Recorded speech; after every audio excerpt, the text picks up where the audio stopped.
Hello friends, নমস্কার। আমি রাকেশ, আমার চ্যানেল কুকিং উইথ রাকেশে আপনাদের স্বাগতম। আজকে আমি একটি নতুন রেসিপি নিয়ে আসছি, যার নাম হচ্ছে ভেজিটেবল শিকামপুরি কাবাব। তো চলুন আসুন দেখে নেওয়া যাক ভেজিটেবল শিকামপুরি কাবাব বানানোর জন্য কী কী উপকরণ লাগবে। তা এক ঝলক আপনাদের সঙ্গে এই মুহূর্তে আমি শেয়ার করছি। সো যেমনটা দেখতেই পাচ্ছেন, ভেজিটেবল শিকামপুরি মানে অবশ্যই কিছু মিক্স ভেজ দরকার। তার জন্য আমি কিছু ফ্রেশ বিনস আর ফ্রেশ ক্যারট আমি চপ করে নিয়েছি, যেগুলো অলরেডি ধুয়ে ওয়াশ করে রাখা হয়েছে। আর এর সাথে আপনারা চাইলে কলিফ্লাওয়ার অ্যাড করতে পারেন, মার্কেটে অবশ্যই অ্যাভেলেবেল থাকে। আমার কাছে এই মুহূর্তে অ্যাভেলেবেল নেই, তাই সেটাকে আমি স্কিপ করে গেছি। আর তার জন্যে আছে কিছু ফ্রেশ গ্রিন চিলি, যেটাকে আমি কিছু বারিক করে কেটে নিয়েছি, আর কিছু ফ্রেশ জিঞ্জার এবং গার্লিক, এগুলো চপ করে রেখেছি। আর সাথে আছে ওভারনাইট সক করা চানা ডাল, যেটাকে আমি গতকাল রাত্রে ভিজিয়ে রেখেছিলাম। পরিমাণ অনুসারে যতটা আপনার মিক্স ভেজে তার অনুসারে আপনারা নেবেন এটাকে। আর এখানে আছে কিছু হোল স্পাইস, তার মধ্যে দেখতেই পাচ্ছেন কিছু green cardamom, black pepper whole, cinnamon stick, cumin seed এবং সামান্য বে লিফ। আর অবশ্যই এখানে একটা টিপস আপনাদের সাথে শেয়ার করছি, যেটা আমি ইউজ করি প্রায়শই। যদি আপনারা ঘরে যখনই বানাবেন এই গ্রিন কার্ডামনটাকে, যখন এটা ইউজ করবেন তরকারি বানানোর সময় আপনাদের আগেই শেয়ার করব আমি, তখন এর সিডটাকে এই উপর আপার স্কিনটাকে কেটে তারপরে ইউজ করবেন। তো চলুন আসুন যথারীতি রেসিপিতে আগে এগিয়ে যাওয়া যাক। এখানে রেসিপিটি বানানোর জন্য আমি একটা ডিপ প্যান নিয়ে নিয়েছি। তো প্যানটা গরম হতে আমি কিছু সাদা তেল ঢেললাম এর উপর থেকে।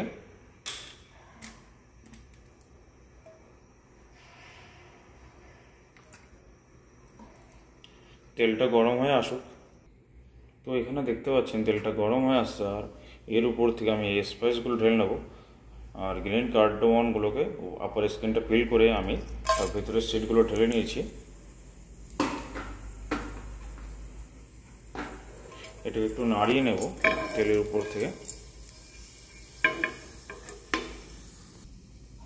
তো এবার উপর থেকে আমি ফ্রেশ বিনস এবং ক্যারট চপ করা, যেগুলোকে আমি অলরেডি কেটে রেখেছিলাম, আপনাদের সাথে শেয়ার করেছি আগেই, সব ঢেলে নেব উপর থেকে।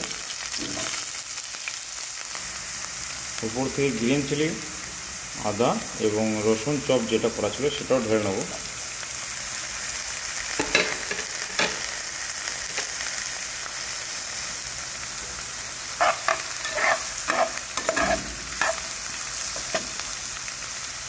এক মিনিটের মতন এটাকে সাঁতলে নেব।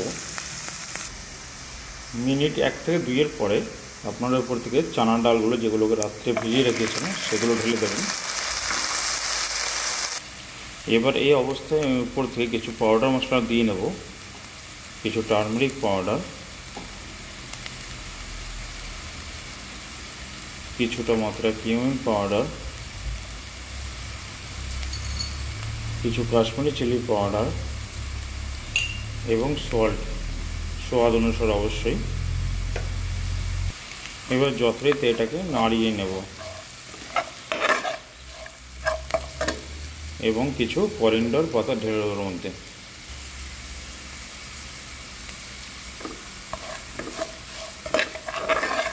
এইভাবে মিনিট 2 মতন সাঁতলে নেবেন আপনারা।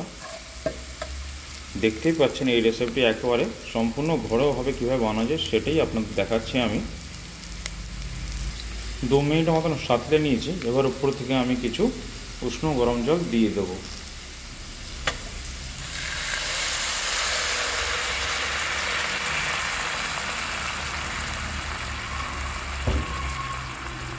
এবার এটাকে ততক্ষণ আপনাদের কুক করতে হবে যতক্ষণ চানা ডালটা পুরোপুরি অলমোস্ট ম্যাশ না হয়ে আসে, কেন এটাকে আমাদের একটা ফাইন পেস্ট করে নিতে হবে কাবাবটা বানানোর জন্য।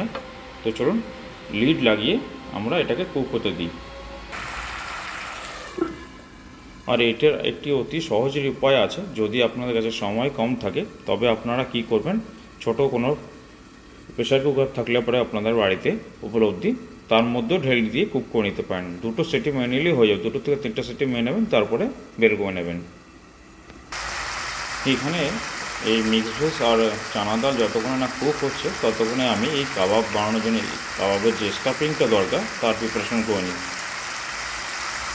কাবাবের স্টাফিংয়ের জন্য আমি গতকাল রাতে কিছু প্লেন কার্ড হ্যাং করে রেখেছিলাম, একটা কাপড়ের মধ্যে বেঁধে রেখেছিলাম। তার এক্সট্রা যে জলটা যাতে বেরিয়ে যায়, তো সেটাই এখন কাপড় থেকে বের করে আমি এখানে রেখেছি। আর এর স্টাফিংয়ের জন্য আমি কিছু অনিয়ন চপ করব, কিছু মিন্ট চপ করব, কিছু করিয়েন্ডার চপ করব এবং সামান্য গ্রিন চিলি। তো চলুন সেগুলো রেডি করে নিই। তো আমি এগুলো সব চপ করে নিয়ে গেছি, গ্রিন চিলি, মিন্ট, করিয়েন্ডার এবং অনিয়ন। তো চলুন যথারীতি প্যানের দিকে যাওয়া যাক, ওদিকে হয়তো ওগুলো কুক হয়ে আসছে। তো এখানে দেখতে পাচ্ছি জলটা প্রায় শুকিয়ে গেছে। এবার আমি চেক করে নেবো যে চানা ডালটা কি কুক হয়ে গেছে। ভেজিটেবল তো অতি সহজেই কুক হয়ে যায়। হ্যাঁ, চানা ডালটা ভালোভাবে ম্যাশ হয়ে যাচ্ছে। তো এখানে এটা কুক হয়ে আসছে পুরোপুরি। এবার এর থেকে আমি যে বে লিফ আর সিনামন স্টিক যেটা ঢেলেছিলাম সেগুলো বের করে নেব।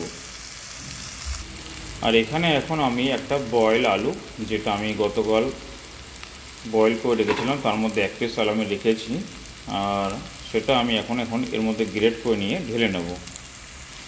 গ্রেট করা আলুটা ঢেলে দিলাম এর উপর থেকে। আলুটা ঢেলে আপনারা বেশ কিছুক্ষণ এবার সতে করে ড্রাই করে নেবেন একেবারে। যখন এরকমভাবে একেবারে ড্রাই হয়ে আসবে তখন একটা প্লেটে ঢেলে দেবেন এবং ঠান্ডা করে নেবেন। তো যথারীতি এটা ঠান্ডা হয়ে গেছে। এবার আমি এটাকে একটা মিক্সি জারের মাধ্যমে পেস্ট করে নেব। চলুন এটাকে মিক্সি জারের মধ্যে ঢেলে নিই। তো যথারীতি আপনারা দেখতে পাচ্ছেন আমি এটাকে ভালোভাবে পেস্ট করে নিয়েছি মিক্সি জারের মাধ্যমে। এভাবে বারিক পেস্ট করে নেবেন। তো চলুন এবারে যথারীতি এবারে বাইন্ডিং দেখা যাক কতটা কি দিতে হবে। তো আসুন, কাবাবটা বাইন্ডিং করার জন্য আমি উপর থেকে কিছু ব্রেড ক্রাম্ব দিয়ে নেব আর সামান্য মাত্রায় নুনটা যদিও আগে আপনারা চেক করে নেবেন, যদি নুনের মাত্রাটা মিক্সারের ঠিকঠাক থাকে তাহলে দেওয়ার দরকার নেই। আমি যেখানে অলমোস্ট ঠিক আছে, শুধু ব্রেড ক্রাম্ব কিছুটা দেওয়ার জন্য সামান্য মাত্রায় নুন দিয়ে নেব। এবার এটাকে মিক্স করে নেব। তো দেখতেই পাচ্ছেন আমি মিক্স করে নিয়েছি। আরও উপর থেকে কিছুটা আমি ব্রেড ক্রাম্ব দিয়ে নিয়েছিলাম, যেহেতু মাত্রায় কম লাগছিল। সেটা আপনারাও দেখে বুঝে যাবেন যে একটা বাইন্ডিং ঠিকঠাক আসলে পরে বুঝতেই পারবেন যখন থিকনেসটা বা টাইট ফিলিংটা এরকম হবে, যাতে কাবাবটা আপনি প্যাটি শেপ করে যখন প্যান রোস্টার করবেন তার জন্য যেন স্প্রেড না হয়ে যায়, সেরকমভাবে ঠিকঠাক বাইন্ডিং একটা দিয়ে নেবেন ব্রেড ক্রাম্বের মাধ্যমে। তো চলুন উপর থেকে কিছু করিয়েন্ডার চপ দিয়ে নিই আমি। এবার কিছু ফ্রেশ করিয়েন্ডার এবং কিছু মিন্ট চপ মিক্স করে নেব এর মধ্যে। এবার এগুলোকে বল মতন করে প্যাটি শেপ দিয়ে নেব। তো দেখতেই পাচ্ছেন আমি এখানে 5 নম্বর বের করেছি। তো এটা ডিপেন্ড করে আপনার কীরকম সাইজের টিক্কি বানাবেন, তারপরে আমি মোটামুটি মিডিয়াম সাইজের মতন বানিয়েছি। তো চলুন এর স্টাফিংটা রেডি করে নেওয়া যাক। স্টাফিংয়ের উপরে আমি মিন্ট করিয়েন্ডার যে চপ করে গেছিলাম তা আপনাদের আগেই বলেছি, সেটা ঢেলে নেব। আর কিছু গ্রিন চিলি চপ এবং কিছু অনিয়ন চপ। ঠিক আছে, এটাই কাবাবের মেন হিস্টোরি বা ট্র্যাজেডি বলতে পারেন বা রহস্য বলতে পারেন। এই শিকমপুরি কাবাবের জন্য এটাই এর মহান রহস্য। তো চলুন এটাকে উপর থেকে হালকা নুন চাট মশলা দিয়ে মিক্স করে নেব। উপর থেকে হালকা নুন দিলাম এবং হালকা চাট মশলা দিয়ে নেব। চাট মশলা হালকা দিলাম, এটাকে ভালো করে মিক্স করবো এবার আমি। তো দেখতেই পাচ্ছেন স্টাফিংটা রেডি, কাবাবের স্টাফিংটা। আর এটা অবশ্যই অতি অবশ্যই আপনাদেরকে বলা আমার, এই পর্যায়েই আপনারা তৈরি করবেন, আগে থেকে অবশ্যই তৈরি করবেন না। কেন পেঁয়াজ, যেহেতু পেঁয়াজ থেকে অবশ্যই নুন দেওয়ার সাথে সাথেই জল ছাড়বে, তাহলে কি এটা আরও পাতলা হয়ে যাবে। যেহেতু আপনারা এটা হ্যাং কাট করে নিয়েছেন, গতকাল রাত্রে আমি এটাকে হ্যাং করে রেখেছিলাম, তো জল বেরিয়ে গেছে। আর জল ছেড়ে দিলে পরে সে ফায়দা হবে না, কাবাবটা ফেটে বেরিয়ে যাবে যখন এটাকে রোস্ট করবো আমি। তো সেই জন্য অতি অবশ্যই লাস্ট স্টেজে এটাকে প্রিপারেশন করবেন। তো চলুন এবার এবং এগুলোকে স্টাফ করে নিই। তো শিকমপুরি কাবাবের যে বলগুলো সেগুলোকে এইভাবে নিয়ে নেবেন আর এইভাবে কাবাবটাকে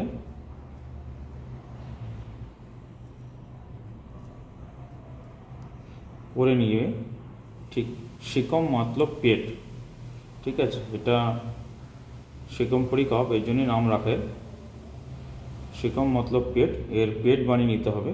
আর পেটের মধ্যে পুরি মতলব পুরটাকে যে স্টাফ করা হয়, এই যে স্টাফিংটা বানিয়েছি আমি অনিয়ন হ্যাঙ্কার দিয়ে, এটাকে সামান্য মাত্রায় এইভাবে অতি সামান্য মাত্রায়, যেটা আপনাদের কাবাবের টিক্কির সাইজ সেই হিসাব মতন করে নেবেন। তো নিয়ে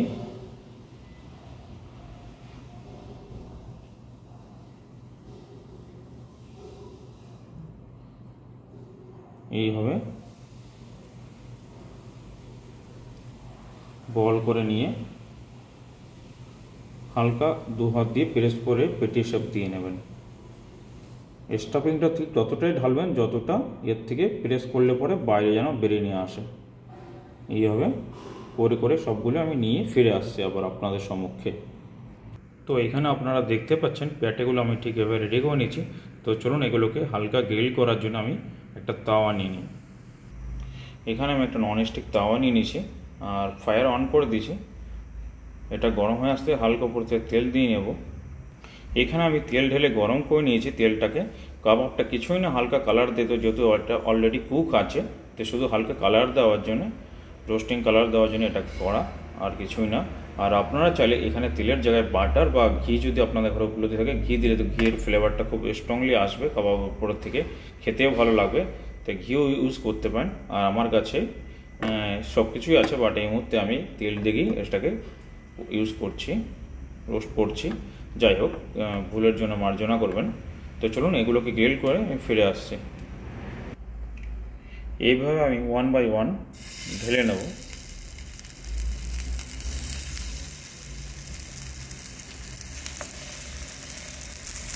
এবার আমি 1 বাই 1 ঢেলে নিয়েছি। এবার এগুলোকে এপাশ ওপাশ গ্রিল করে ওই 1 মিনিট আমি ফিরে আসছি। কাবাবগুলো এইভাবে কালার দিয়ে নামিয়ে নেবেন। তো চলুন যথারীতি কাবাবগুলো ডান, এবার আমি প্লেটিং করে ফিরে আসছি আপনাদের সম্মুখে। তো ফ্রেন্ডস, যথারীতি আপনারা দেখতে পাচ্ছেন ভেজিটেবল চিকেন পুরি কাবাব আমি প্লেটিং করে নিয়েছি। কিছুটা মিন্ট চাটনি এবং কিছু স্লাইস অনিয়ন, লেমন এবং ফ্রেশ পয়েন্টার দিয়ে গার্নিশ করে এইভাবে আপনাদের সম্মুখে রাখলাম। আশা করি এই কাবাবের রেসিপিটি আপনাদের খুব ভালো লেগেছে। আর যদি এইভাবে আপনারা ঘরে বানিয়ে নিজেরা টেস্ট করতে পারেন, অথবা ঘরে কোনো গেস্ট আসলে তাদেরকেও দিয়ে বানিয়ে দিতে পারেন, আর তারা অতি অবশ্যই খুশি হবে, এটা আমি অনেক বিশ্বাসী আমার নিজের কাবাবের উপরে। তো যদি আপনাদের এই রেসিপি কিছু ভালো লেগে থাকে, অতি অবশ্যই আপনি আপনাদের ফ্যামিলি ফ্রেন্ডসদের সাথে শেয়ার করবেন এবং আমার ভিডিওটি লাইক করবেন এবং অবশ্যই সাবস্ক্রাইব করে পাশে থাকবেন। এটি আমার হাম্বেল রিকোয়েস্ট আপনাদের কাছে। আপনাদের একটু সাপোর্ট আমাকে মোটিভেট করে এবং আমি নতুন কোনো রেসিপি বানানোর জন্য উৎসাহিত হই। তো যথারীতি আজকের মতো এই পর্যন্তই। আবার কোনো নেক্সট রেসিপিতে, নেক্সট কোনো ব্লগে আপনাদের সম্মুখে দেখাবে। Tata friends, bye bye. Vegetable chicken puri কাবাব।